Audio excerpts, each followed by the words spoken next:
আজকে দেখবেন ক্লাস 9-এর একটি রুটিন। তো শুরু করা যাক আজকের ভিডিও। তো দেখুন ক্লাস 9-এর রুটিনটা কিভাবে বানাই। এখানে দেখবেন সব বারের নাম লিখে নেবেন, উপরে আপনার টাইম টেবিল লিখে নেবেন। তারপর শনিবারে থাকবে যখন ঘুমে থেকে উঠে আপনি প্রাইভেট থাকলে প্রাইভেট বা ব্রেকফাস্ট, আর দ্বিতীয়ত 10টা থেকে 4:30 পর্যন্ত স্কুল, তারপর 4:30 থেকে 6:30 পর্যন্ত স্লিপ মানে ঘুমাতে পারেন বা মোবাইল দেখতে পারেন বা খেতে পারেন বা হাঁটতে যেতে পারেন। আর 7টা থেকে 11টা পর্যন্ত সেলফ স্টাডি, তারপর 11টা থেকে 7টা পর্যন্ত স্লিপ মানে ঘুমাবেন।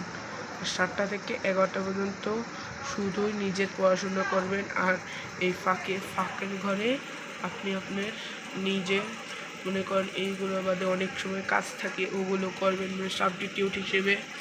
তো এরকম আমাদের বন্ধের দিন এখানে থাকবে প্রাইভেট না, এখানে থাকবে স্লিপ দিতে পারেন বা উঠে কোনো প্রেয়ার নামাজ, তারপরে এখানে দিতে পারেন সেলফ স্টাডি, এখানে খেলা, পরে এখানে আবার সেলফ স্টাডি, এখানে স্লিপ দিতে পারেন।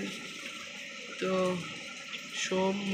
সোমবারে আপনি এরকম সব এইগুলো এরকম থাকবে, খালি শুক্রবারে এটা চেঞ্জ হবে, বুঝেছেন?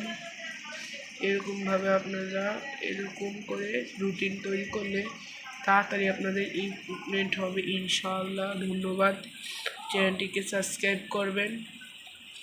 এরকম গণিত ক্লাস 9-এর সব বিষয়ের টিউটোরিয়াল ও উত্তর ও অঙ্ক সব বিষয়ের উপর বিস্তারিত ক্লাস আসবে। তো এটি ছিল আমাদের ইন্ট্রো ক্লাস। ধন্যবাদ।